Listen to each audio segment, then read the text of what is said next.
Deus salve-nos com graça e paz do Senhor Jesus, amém? Senhor, pode sentar.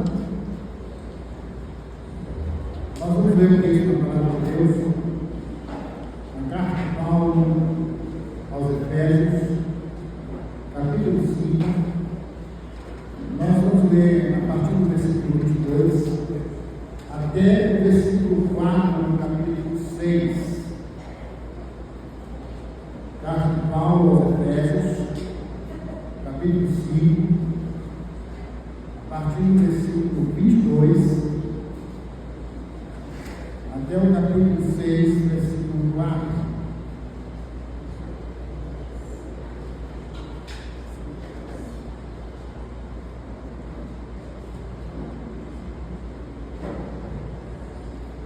Diz assim: mulheres, sujeitem-se cada uma ao seu marido, como ao Senhor. Pois o marido é o cabeça da mulher, como também Cristo é o cabeça da igreja, que é o seu corpo, do qual ele é o Salvador.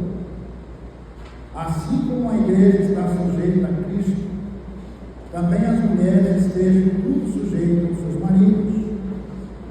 Maridos, ame cada um a sua mulher, assim como Cristo amou a igreja e entregou-se por ela, para santificá-la, tendo purificado pelo lavar da água mediante a palavra, e para apresentá-la a si mesmo como igreja gloriosa, sem mancha, nem ruga, ou coisa semelhante,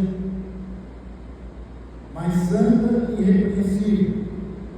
Da mesma forma, os maridos devem amar cada um a sua mulher, como seu próprio corpo. Quem ama a sua mulher ama a si mesmo. Além do mais, ninguém jamais odiou o seu próprio corpo, antes o alimenta e dele cuida, como também Cristo fez com a igreja, pois somos membros do seu corpo. Por essa razão, o homem deixará o pai e a mãe e se unirá à sua mulher, e os dois se tornarão uma só carne. Este é um mistério profundo. Refiro-me, porém, a Cristo e a igreja. Portanto, cada um de vocês também ame a sua mulher como a você mesmo, e a mulher trate o marido com todo respeito. Os filhos obedeçam a seus pais no Senhor, pois isso é justo. Honra teu pai e tua mãe. Este é o primeiro mandamento com promessa, para que tudo te corra bem e tenhas longa vida sobre a terra. Pois, pais, não irritem seus filhos, antes criem-nos segundo a instrução e o conselho do Senhor. Vamos orar. Senhor nosso Deus, nosso Pai Todo-Poderoso, nós te louvamos, exaltamos o teu nome pela graça, pela vontade do Senhor, ó Deus, sobre as nossas vidas. Pedimos que venha tocar o nosso coração, falar das nossas vidas, através desta palavra lida e que também será explanada, pregada nessa noite. Que o Espírito cuide do nosso coração, cuide da nossa alma, do nosso espírito, fazendo, ó Deus, transbordar da mensagem que o Senhor há de trazer para as nossas vidas nessa noite. Abençoa-nos assim, nós pedimos ao Senhor Deus, em nome de Jesus. Amém e amém. Amados, esse texto ele foca na família, esse projeto divino, estruturado sobre pilares esses. Nós podemos citar aí o amor, o respeito, a submissão mútua a Cristo. A família, ela é uma igreja doméstica, podemos dizer assim. Se a família cristã estiver bem, certamente teremos uma igreja melhor. Aliás, a igreja começa em casa. O louvor começa em casa, o culto começa em casa. A vida cristã, ela nasce ali, ou ela é demonstrada nos seus primeiros frutos em casa. E Paulo, ao escrever isso, fazendo a comparação primeiro de Cristo e a igreja, ele nos deixa claro esses pilares desse texto que são capazes de nortear a família cristã. Eu quero dizer para vocês que esse escrito aqui, ou esses escritos, é principalmente para nós cristãos. A Bíblia, ela foi escrita para nós, os cristãos. E essa Bíblia escrita para nós, os cristãos, ela precisa se tornar palavra de Deus para nós. E a partir desse princípio de que a Bíblia é a palavra de Deus para nós, ela tem o seu papel de nos redarguir, de nos corrigir, de nos colocar exatamente nos trilhos em que Deus gostaria, que Deus quer que trilhemos aí em nome de Jesus. Qual a ideia que a gente tem de uma família cristã? Qual a ideia que nós temos de uma família cristã? Pode passar pela nossa cabeça a família que nos domingos pega a sua Bíblia, toma o seu banho, a melhor roupa, veste a melhor roupa e vai para o culto. E ou na melhor das hipóteses, é aquela família que as pessoas estão bem engajadas nos ministérios da igreja. Porém, amados, nós precisamos ser na igreja, nós devemos ser na igreja que nós somos em casa. O brilho que sai do nosso rosto, o brilho que mostra em nosso rosto aqui na igreja, precisa brilhar também em casa. O nosso relacionamento, nosso tratamento com a esposa, com o esposo, nosso tratamento com os filhos, a nossa maneira de relacionar com os nossos familiares. Não tem como o nosso rosto brilhar mais aqui do que em casa, porque o rosto que brilha eternamente aqui é o de Jesus. Agora em casa, o meu rosto, o seu rosto precisa brilhar tanto quanto ele brilha aqui. O lugar mais desafiador e mais necessário de sermos cristãos é dentro da nossa casa, no seio da nossa família, porque aqui já sabemos que nós somos. Aqui nós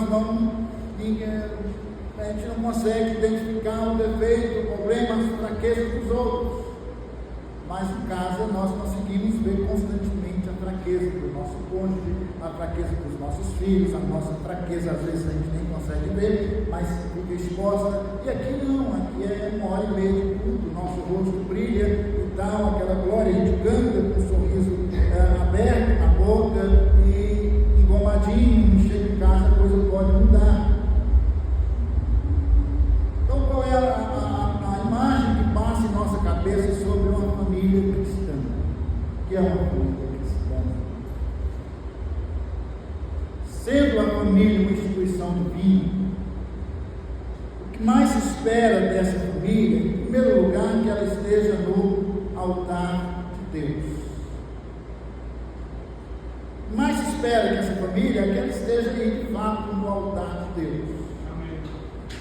Que ela esteja debaixo dos princípios da palavra de Deus. O que mais espera dessa família cristã é que ela esteja edificada sobre a rocha que é Cristo, orientada, guiada pela palavra de Deus, sustentada por Deus pela sua palavra, ou um povo bem ajustado, um povo que se edifica, um povo que se resolve através dos meios mais espirituais que nós conhecemos, a oração, o jejum, a batalha espiritual, os meios mais espirituais que nós conhecemos. Paulo destaca aqui alguns pilares importantes e que nós devemos pautar todos os dias, e por que não fazer esse autoexame o exame da nossa casa, da nossa família, de nós mesmos. Porque, amados, a família cristã hoje talvez hoje, pela a gama de informação que se tem, pela luta que a família enfrenta hoje, talvez seja um desafio muito maior do que em todos os tempos. Hoje nós temos um monte de coisa remando contra a família. Daí nós vamos poder falar de alguns aqui. Tem dá uma ideologia que gira, que está, acho que no centro do mundo, cujo objetivo é mesmo desestabilizar as famílias. E há um desafio muito grande hoje, talvez maior do que alguns anos atrás.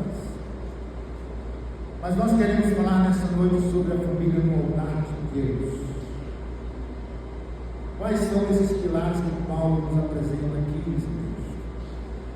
O primeiro deles inicia o texto, ou inicia aí no versículo 22, falando do pilar da submissão e do amor conjugal. Essa palavra submissão, ela foi mal entendida, mal compreendida, talvez até mal explicada durante muitos anos. Entenderam-se por submissão um certo nível de inferioridade, a mulher inferior ao homem, ou a mulher abaixo do homem. Entendeu? Explicar a submissão de uma forma completamente diferente do que a Bíblia já ensina lá desde o Éden. A mulher como uma ajudadora, como uma ajudadora, como alguém que está do lado e não abaixo do homem. O que não é submissão? Submissão dominação não é submissão. Alguém que domina não está mantendo a pessoa em submissão. O que não é submissão não é obediência cega. Isso não é submissão. Submissão é reconhecer a autoridade, a liderança do marido e ambos debaixo de uma só missão, chegar aos projetos, aos propósitos da família, inclusive da vida cristã. Isso é submissão.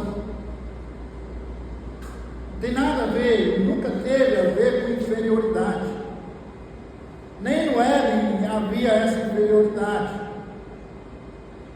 Submissão é tão somente entender ou aceitar a autoridade e a liderança, no caso aqui do marido.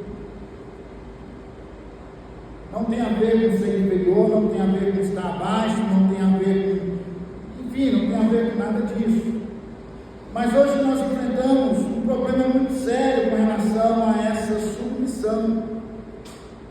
O mundo está impregnado com uma filosofia chamada empoderamento feminino, onde as mulheres acham que por serem iguais, têm todo o direito, e pode chegar até onde o homem chegou, e pode chegar sem problema algum. Só que na jornada cristã nós entendemos uma coisa, que em casa o marido, ele é a autoridade, ele é o líder da casa, ele é o cabeça da mulher. Então essa questão do empoderamento feminino tem inflamado muito com relação à submissão. Tem feito com que até mulheres cristãs perdem essa ética e já não se submetem mais aos seus maridos, já não aceitam mais a liderança do marido, já não aceitam mais essa orientação dos maridos, porque agora está empoderada. E uma coisa não tem nada a ver com o outro. Nós cristãos entendemos que a mulher pode sim assumir todo e qualquer cargo, tanto na igreja, quanto na vida pública, quanto na vida secular. Aliás, podemos dizer que a mulher pode ser tudo. Ela pode ser médica, ela pode ser advogada, ela pode ser policial, ela pode ser juiz, ela pode ser tudo que o homem é. E nada disso tem a capacidade de mudar essa questão dela ser submissa ao marido. Porque a submissão aqui não é a submissão da mulher a todos os homens, a submissão dela ao marido. ela enxergar a liderança do marido sobre ela, a autoridade do marido sobre ela, não se tornar escravo dele, não se tornar o capacho dele, isso não a faz inferior a ele, pelo contrário, isso a coloca no mesmo nível que ele, debaixo da mesma missão que ele, submissão. Paulo coloca a submissão como um pilar para uma vida no altar de Deus. Mas não apenas a submissão, ele coloca também o amor conjugal. Enquanto a mulher se mostra submissa, se apresenta submissa, o marido precisa se apresentar como aquele que ama, que apresenta um amor sacrificial, de amar a sua esposa como Cristo amou a igreja. Da mesma forma que a mulher deve ser submissão, assim como a igreja deve ser submissa a Cristo, também o marido deve amar a mulher da mesma forma que Cristo amou a igreja. Como que Cristo amou a igreja? Um amor sacrificial, se entregar por ela. E aí ele vai como dizer que ninguém faz mal à sua própria carne, o homem não pode fazer mal à sua própria carne. O homem, quando ele ama a sua esposa, quando ele olha para si, ele quer fazer bem ao seu próprio corpo, ele quer cuidar de si mesmo. E esse cuidado deve ser transferido para a mulher, isso é amor. Quando a mulher se torna submissa ao homem, assim como a igreja é submissa a Cristo, em contrapartida, o marido deve amar a esposa, assim como Cristo amou a igreja. O que prova o amor de Cristo pela igreja? Que ele morreu por ela. Cristo morreu pela igreja. Cristo se entregou por ela. O amor do marido, o amor do esposo precisa ser um amor sacrificial. Está disposto a se sacrificar. E sacrificam. Infelizmente, muitas não têm essa facilidade de ver o homem que sai cedo para trabalhar e volta à noite, o homem que se preocupa com as contas a pagar, o homem que se desdobra para manter a casa, o homem que se desdobra para poder pagar os boletos, o homem que se desdobra para poder fazer tudo, suprir de todas as formas a família, e muitas das vezes não percebem isso, mas isso é uma resposta de amor sacrificial. Isso é amor sacrificial. Amor sacrificial é aquele que traz no seu coração a aliança da fidelidade e vai até o fim da sua vida, do relacionamento até que a morte separe, levando essa aliança de fidelidade. Isso é amor sacrificial. Então o marido deve amar sacrificialmente, incondicionalmente, semelhante ao amor de Cristo pela igreja. Eu acho que aqui a coisa torna um pouco, não vou dizer complicada, mas cobra um pouco mais de nós homens, se nós não percebermos, não sentiremos cobrados por isso. Nós amamos a nossa esposa, amém? Amamos a nossa esposa. Se nós amamos a nossa esposa e cuidamos da nossa esposa, os mais básicos em casa, alimentação, saúde, vestuário, as coisas mais básicas, e que provaria também o nosso amor pela nossa esposa, seria esse mantimento espiritual.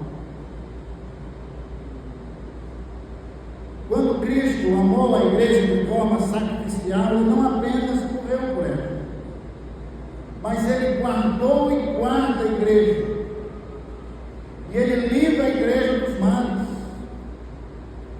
Assim o marido deve se portar como um guardião da esposa, um guardião do lar, um protetor da esposa, um protetor do lar, aquele que deve se preocupar com o bem-estar físico, emocional e espiritual em sua casa. Ele deve orar pela esposa. Ele deve gastar tempo em oração pela esposa, não só pela esposa, mas aqui estamos pregando o texto, mas pela sua casa, porque ele é o sacerdote da casa. Nós estamos falando de homens cristãos. O amor sacrificial é se entregar de fato, é amar como Cristo amou a igreja. É ser de fato o homem da casa, ser de fato o líder da casa e liderar espiritualmente a sua casa. Amados, não dá mais para poder ficar esperando que a mulher dê aquele cutucão para a gente vir para a igreja. Não dá mais para esperar que a mulher belisque a nossa costela ou vamos para a igreja. Não, nós somos o líder espiritual da nossa casa. E precisamos ser o líder espiritual da nossa casa. Então o homem não pode exigir submissão da mulher quando ele também não se coloca como líder espiritual da sua própria casa.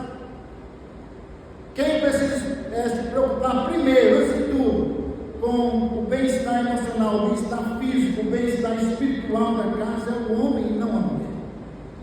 Nós estamos falando de lares cristãos. Parece que no universo cristão, principalmente no Brasil, a coisa tem invertido, ou tem sido invertida. As mulheres é que dedicam as suas vidas na vida espiritual, as mulheres é que fazem esse compromisso, não estou generalizando, pelo amor de Deus, esse cuidado espiritual, é elas que oram, é elas que agilizam as questões espirituais, enquanto o homem se torna passivo nessa situação. Pelo contrário, amados homens, amem a sua mulher como Cristo amou a igreja, e se entregue como Cristo se entregou para a igreja, pela igreja. Nós somos guardiões da nossa casa. Adão falhou lá no Éden como guardião do Éden, como guardião da esposa, e se omitiu quando Eva conversou lá com a serpente, onde ele estava, o que ele fez, o que ele disse, o que ele falou.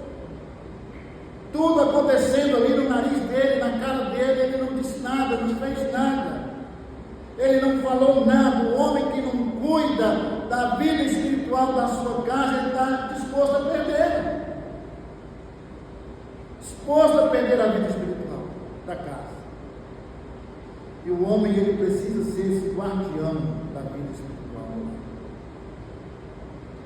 O homem precisa ser esse guarda também. E ao invés de as coisas acontecerem ao contrário, ao invés da mulher estar motivando o homem para vir para a igreja, tem que acontecer o contrário. O homem que precisa estar motivando a mulher. Vamos para a igreja, vamos orar. Está difícil, vamos dobrar o nosso joelho, vamos falar com Deus. Vamos fazer um propósito aqui em casa, pelo menos 2 vezes por semana nós vamos reunir, vamos ler a Bíblia e vamos orar com os nossos filhos. O homem precisa tomar essas iniciativas. Como é que está a nossa condição espiritual em casa? O homem como sacerdote da casa, o homem como líder espiritual da casa, ele precisa tomar as rédeas, tomar as decisões. Precisa tomar as decisões. O homem não pode se conformar em ficar na condição de passivo em casa. Nós fomos chamados para amar a nossa esposa, amar o nosso cônjuge, assim como Cristo amou a igreja e por ela se entregou. Amém, queridos? Amém. Por ela se entregou. Esse amor deve ser sacrificial. Porém, aí há um outro problema, porque o homem ele tem essa autoridade sobre a casa, sobre a mulher, e muitos confundem a autoridade com autoritarismo. Ele acha que ele manda, não é por aí. A autoridade não tem a ver com autoritarismo. A autoridade tem a ver com a posição que ele ocupa. Respeito, reconhecimento, isso é consequência da autoridade que ele exerce. Então, o primeiro pilar de uma igreja, de uma família dos pés do Senhor é a submissão e o amor conjugal. Onde se perde isso, a submissão, e onde se perde o amor conjugal, a casa tende a ruir, o casamento tende a acabar, os filhos tendem a se desfacelarem, cada um tomar um rumo diferente, que pode manter a nossa casa, a nossa família. Aí, o contato de Deus é, em primeiro lugar, observar essa questão da submissão e também o amor conjugal. O segundo pilar é da educação e honra. Está no versículo, capítulo 6, versículo 1 a 4.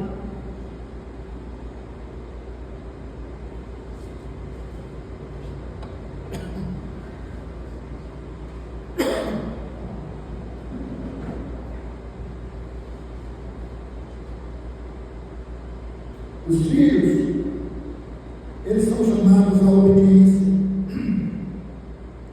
e a honrar os pais. Parece que é um problema muito sério hoje, que Paulo estava vendo lá atrás. Essa questão da obediência. Não é o microfone, não, é a voz dele. Essa questão da obediência cada dia fica mais difícil entre pais e filhos. Parece que os pais têm criado filhos simplesmente para ir na igreja. Pais criam seus filhos com o objetivo de torná-los líderes na casa de Deus. Não simplesmente para serem coadjuvantes na casa de Deus, mas líderes, seja do ministério de louvor, seja do ministério de oração, de educação, seja do ministério pastoral, seja missionário, mas crie líderes com o propósito de fazê-los, torná-los líderes, filhos com o propósito de torná-los líderes na casa de Deus. Às vezes a gente fala assim, mas tem tido escassez de líderes na igreja, escassez de líderes no cristianismo. E muitas vezes essa escassez de líderes é porque os pais não criam seus filhos, não educam seus filhos para que eles sejam líderes. É lastimável ver uma família onde os pais lideram muito bem e os filhos são completamente irrelevantes, ou completamente diferentes à obra de Deus, à causa de Deus. Cria os filhos com o objetivo de fazer deles líderes na casa do Senhor. Eu falei e repito, Deus não faz líderes. Não, Deus até toca o coração, Deus até motiva pessoas, Deus até levanta pessoas, e aí alguém faz dessa pessoa líder. E ninguém melhor, ou ninguém mais sábio para fazer do seu filho líder do que você mesmo. Crie o seu filho, eduque o seu filho com o objetivo de torná-los líderes na casa de Deus. Ou do contrário, ele vai ser simplesmente um passageiro. E no primeiro ponto ele vai descer e não vai marcar nem a cadeira que ele sentou na igreja. E ninguém vai se lembrar dele por nada. Mas crie os seus filhos com esse objetivo de tornarem líderes na casa de Deus. De não serem tão indiferentes com o culto, tão indiferentes com a igreja, tão indiferentes com a obra de Deus, e acham que o que está acontecendo na igreja é coisa dos líderes, porque ele está fora. Pelo contrário, crie os seus filhos para se tornarem líderes na casa de Deus. Para serem líderes na igreja. Eu tenho certeza que amanhã nós teremos uma igreja melhor, uma igreja mais viva, uma igreja mais ardente, uma igreja mais fervorosa. Parece que a gente restringiu a educação dos filhos a eles nos honrarem e nos obedecerem apenas. Não, mas cria-os para obedecer ao Senhor. Cria-os para obedecer a palavra de Deus. Sim, porque a palavra de Deus diz que nós devemos fazer dos nossos filhos discípulos na administração e na disciplina do Senhor. Cria-os para obedecer a Deus. Cria-os para ser reverente ao Senhor. Cria-os para que eles temam a palavra de Deus e que eles sejam homens e mulheres que liderem lá na frente com maestria. Forme líderes em casa. A casa é a primeira igreja, a melhor igreja. A casa precisa ser, o lar precisa ser onde começa a igreja. Onde começa a igreja. Mas parece que essa visão tem fugido muito da mentalidade dos cristãos hoje. Aliás, irmãos, vou fazer uma pergunta, você não precisa responder. Você gostaria que seu filho fosse engenheiro ou pastor? Não precisa responder não. Você gostaria que seu filho fosse médico ou pastor? Você gostaria que seu filho fosse um engenheiro ou um missionário? Você gostaria que seu filho fosse aí um astronauta ou que ele fosse simplesmente um obreiro na casa de Deus? Pois ele pode ser tudo isso. Pode ser tudo isso. Mas ele pode também ser um líder na casa do Senhor. Ele pode ser tudo isso, pode ser um bom pastor. Ele pode ser tudo isso, pode executar a obra de liderança na casa de Deus. Crie os seus filhos não somente para o mundo, não somente para a vida secular. Crie-os para Deus. Amém. Faça dos seus filhos aí verdadeiros discípulos de Cristo.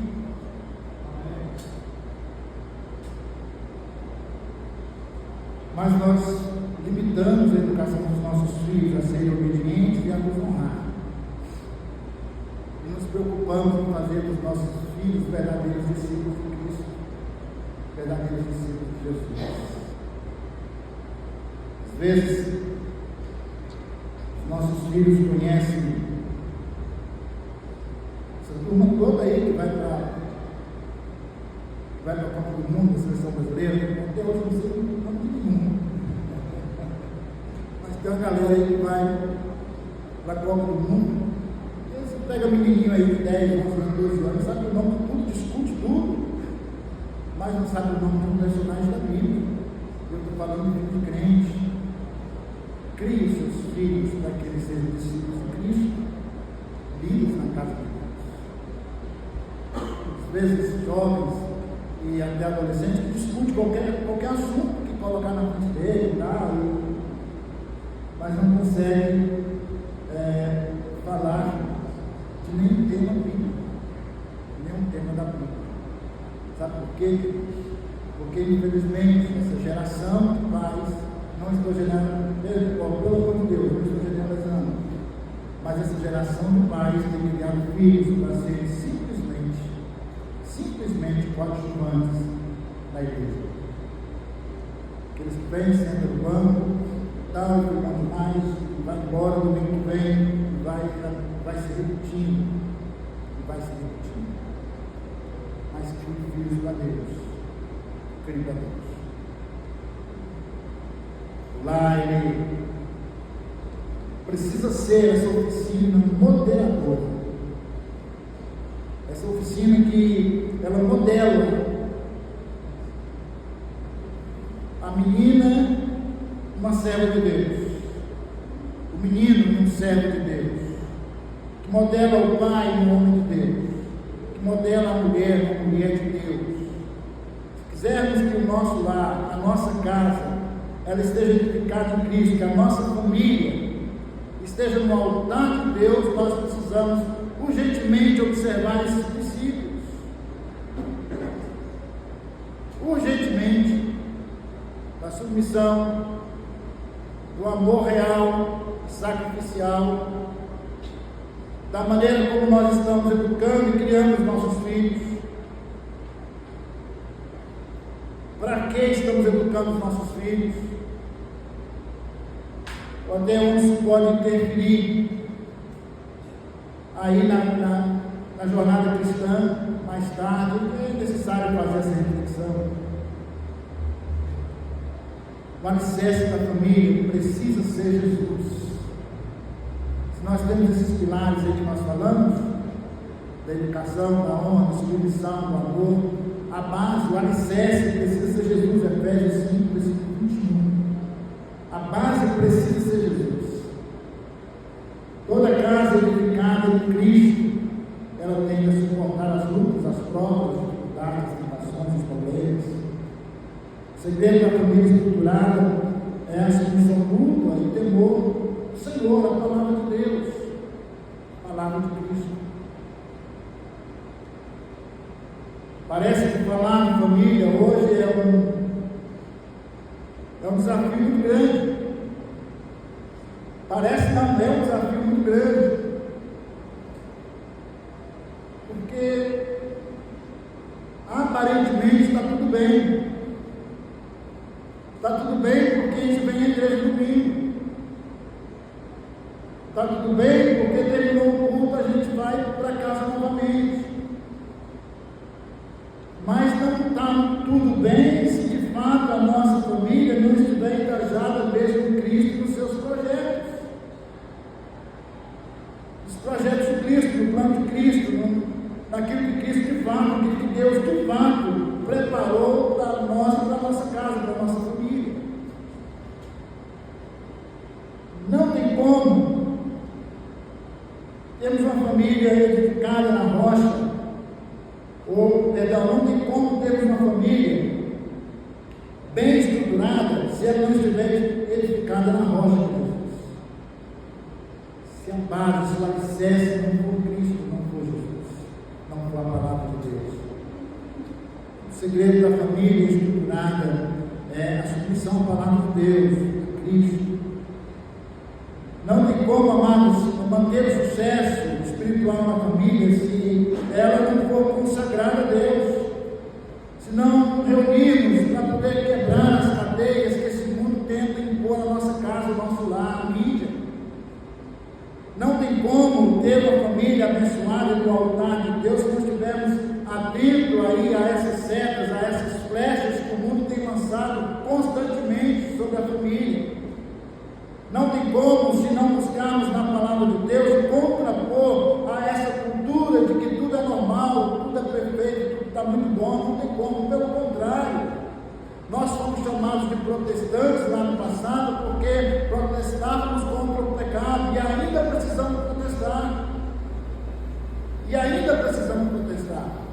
E se não tivermos esse senso de levantar a nossa voz dentro da nossa casa, se a nossa casa não for edificada em Cristo e aceitar tudo que vem de lá de fora, daí a pouco a nossa família está tão bagunçada quanto está o mundo. O nosso lar seja de fato um espelho dos de fora, a nossa casa seja um espelho dos de fora. Família cristã bem edificada Cristo, firme na rocha, que é Jesus. Olha, quando você abre a Bíblia, e a Bíblia ela se torna muito mais interessante quando a gente olha a Bíblia com essa ótica, sabe? A gente vai observar as famílias da Bíblia, a maioria delas são famílias que não são exemplo para nós, e elas estão lá para mostrar para a gente a ruína, né, que levou a essas famílias a não observar esses princípios que a gente fala aqui. Você tem uma ideia? Primeira família, o irmão matou o outro. Foi verdade? Primeiro homicídio aconteceu com a família. O irmão matou o outro irmão, por inveja. Quer um outro exemplo? A família do sacerdote Eli. Eli, um homem de Deus, sacerdote respeitado. Porém, a palavra de Deus diz que os seus filhos pecaram tanto que Deus os queria matar e matou. Quer outro exemplo? A família de Davi. A família de Davi é uma tragédia, talvez seja o pior exemplo de família contado na Bíblia. E temos vários exemplos. Quer outro exemplo? A família de Jesus. Até aqueles moços se converterem, tem um trabalho muito grande. E nós vamos encontrar na Bíblia, acho que mais famílias problemáticas do que famílias modelo. Mas eles não tinham o que nós temos. Eles não tinham tinham o espírito da profecia, a palavra de Deus escrita como nós temos. Eles não tinham o Espírito Santo habitando no coração deles como nós temos. Eles não tinham a oportunidade de sentar todos os domingos numa igreja e ouvir um sermão sobre família. Eles não tinham uma Bíblia para andar com ela debaixo do braço ou no bolso e acessar a hora que quisesse acessar. Eles não tinham isso. Eles não tinham acesso à informação que nós temos. É claro que isso talvez não justifique, mas você tem essas coisas, nós temos essas coisas. E se esse modelo de família, se essas famílias não são modelos para nós, mesmo sendo personagens bíblicos, não justifica, ou seja, não é argumento para dizer que a nossa também não tem que ser. Pelo contrário, a minha e a sua família precisa ser modelo no mundo que nós vivemos. Amém? Precisa ser modelo. As pessoas precisam olhar para nós e ver Jesus. Olhar para a nossa casa, enxergar Jesus. Olhar para o nosso casamento e ver algo de Deus. Olhar na maneira como você trata os filhos e ver algo de Deus. Olhar na maneira como você trata os pais e ver algo de Deus. Olhar na maneira como você lida com as pessoas e ver algo de Deus. Nós precisamos ser modelo. Precisamos ser exemplo. E só seremos à luz da palavra de Deus, à luz da Bíblia, à luz da palavra de Deus, à luz da Bíblia. Quando eu tinha passou tanto tempo que eu não me lembro mais, eu era criança e perto da nossa casa chegou uns 4 ou 5 caminhões. Esse caminhão era chamado de carro de boi na época, né? Mercedes, uma jaula em cima do caminhão, e carro transportava boi, eram vários bois. E os motoristas colocaram que eles descarregavam nas fazendas, ou nos açougues, sei lá, não lembro. E carregavam aqueles caminhões de fileiro e saía à procura de meninos para poder lavar, para poder limpar, tal, caminhão. E eu me ofereci para ir, fui limpar o caminhão, bosta de boi. Aí não podia jogar fora não, tinha que ficar um saco, eles davam um saco, né? Botar tudo dentro do saco ali. E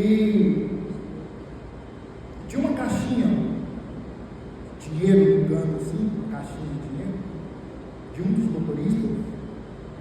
E eu me lembro que nós limpamos, e eram vários meninos, 4 ou 5, limpamos. Limpamos, tá? Quando foi na hora de pagar, que ele foi na caixinha, não tinha nem um centavo,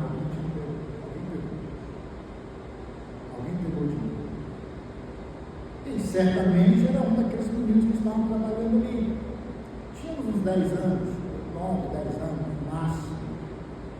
Um daqueles meninos que estavam trabalhando ali. E aí, cheio da razão, o camarada disse: olha, ninguém sai daqui antes que, sem que esse dinheiro apareça. Ninguém sai daqui antes que esse dinheiro apareça. O dinheiro aparece, eu vou levar todo mundo na delegacia. E aí a meninada ficou com medo. Então foi lá, virou, daí a pouco o dinheiro apareceu. Os meninos pegou o dinheiro, colocou dentro da sacola e colocou dentro da roupa, assim, dentro do calção. E ele devolveu o dinheiro. E para surpresa, esse menino era um menino muito conhecido nosso, praticamente criado junto ali, vizinho, né, e tal. E essa história chegou à casa deles. E eles foram lá na nossa casa ter a satisfação. E eu tentando livrar a barra do menino, e acabei dizendo: não, ele não fez nada não aconteceu nada disso não, essa conversa e tal. Os pais desse menino perguntam para ele pelo que ele fez, porque não acreditou. Depois, adivinha quem apanhou porque mentiu? Adivinha quem apanhou porque mentiu? Quis ocultar o erro do outro. Nós vivemos um momento que o pai já não consegue corrigir filhos. Já não tem mais correção que, de fato, traz os mundos. Eu lembro disso até hoje, para a realidade, para a maneira que a gente tem que viver. Precisamos tomar cuidado para não perder os nossos filhos. Olhe com quem seus filhos estão andando. Olhe com quem eles estão andando. Olhe com quem eles estão andando. Solta eles um pouquinho e fica de longe observando. Veja com quem eles estão andando, para que você não tenha trabalho lá na frente, não tenha problema lá na frente. Seja guardião da sua casa, seja guardião dos seus filhos, da sua família, do seu maior patrimônio na terra. Não adianta você trabalhar dia e noite, se afadigar para poder ter o melhor em casa e você perder a sua casa, perder a sua família. Sejamos guardiões da nossa casa, assim como Jesus é o guardião da sua igreja. Jesus guarda a sua igreja, os seus filhos. Nós não podemos permitir que o nosso lar se destrua, se desfacere por falta de vigilância, por falta de observar essas verdades. Submissão e amor.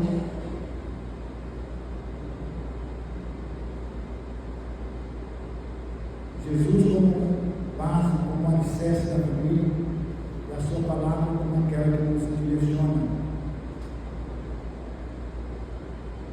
E a pergunta que eu faço para cada um de nós nessa noite: você que entendeu aquilo que nós estamos falando, como é que está a sua casa com relação ao amor sacrificial, à submissão? E como você tem criado os seus filhos com relação à igreja, à casa de Deus? O que você espera que os seus filhos sejam depois? Líderes na casa de Deus? Porque eles estejam fora da igreja, fora da presença de Deus. Não são muitos casos, mas muitas vezes por falta de uma intervenção desse líder espiritual da casa, muitos já não estão mais na presença de Deus. O que vai acontecer com a nossa família? O que vai acontecer com a nossa casa? O que vai acontecer com os nossos filhos? E a nossa oração é que a minha família, a sua família, esteja edificada ao altar. Amém. Quero fazer uma oração pela família. Nós servimos a um Deus que é restaurador. Semana que vem nós estaremos pregando e vocês podem até ler em casa o livro de Ruth. Nós vamos falar de família mais uma vez no livro de Ruth. Leia o livro de Ruth, um livro assim, traz grandes lições a serem aplicadas em nossas vidas. Eu tenho certeza que desenvolveremos um sermão bem mais compreensível se você ler o texto, se você ler o livro. Amém, amados? Vamos orar?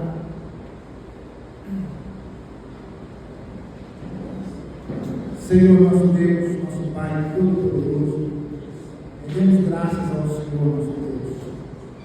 Ó Pai querido, pela nossa família, pelos nossos filhos, pelos cônjuges presentes aqui, pedimos a direção do Teu Santo Espírito sobre nós. Ó Deus, que cada pai possa, no temor do Senhor, amar a sua esposa como Cristo amou a igreja. E que essa Deus possa respeitar o marido, amá-lo de igual forma. A Deus também ser submissas ao seu marido, reconhecendo a autoridade e a liderança do esposo. Oramos para que o Senhor desperte, ó Deus, em cada um de nós, essa liderança espiritual na nossa casa. Tenhamos, eterno Deus, a sensibilidade de orar pelo nosso lar, de ministrar a palavra de Deus sobre o nosso lar, e que ambos, pais e filhos, ó Deus, compreendam que eles precisam fazer com que seus filhos, ó Deus, cresçam, sejam educados para serem líderes na casa de Deus, para que sejam homens e mulheres de Deus que façam diferença lá no futuro, na casa do Senhor. Guarda-os na tua presença. presença. Oramos para que o Senhor nos dê um lar de paz, um lar abençoado, um lar onde o Teu Espírito Santo fale, onde Cristo seja, ó Deus, o centro, que a Tua palavra seja a orientação que necessitamos. Guarda as famílias na Tua presença. Oramos para que possamos, ó Deus, edificar esse lar em Cristo, e que a nossa casa seja de fato um altar do Senhor, um altar de adoração, um altar de louvor, de sacrifício, onde possamos colocar as nossas vidas nas mãos do Senhor, nos braços do Senhor, e enfim chegarmos a Deus lá na frente, poder dizer que a nossa casa serve ao Senhor, ó Deus, para a glória do nome santo do Senhor nosso Deus. Então as famílias presentes aqui em suas mãos, restaura aquilo que precisa ser restaurado, guarda a todos nós debaixo das tuas potentes mãos. Nós oramos agradecidos ao Senhor, em nome de Jesus.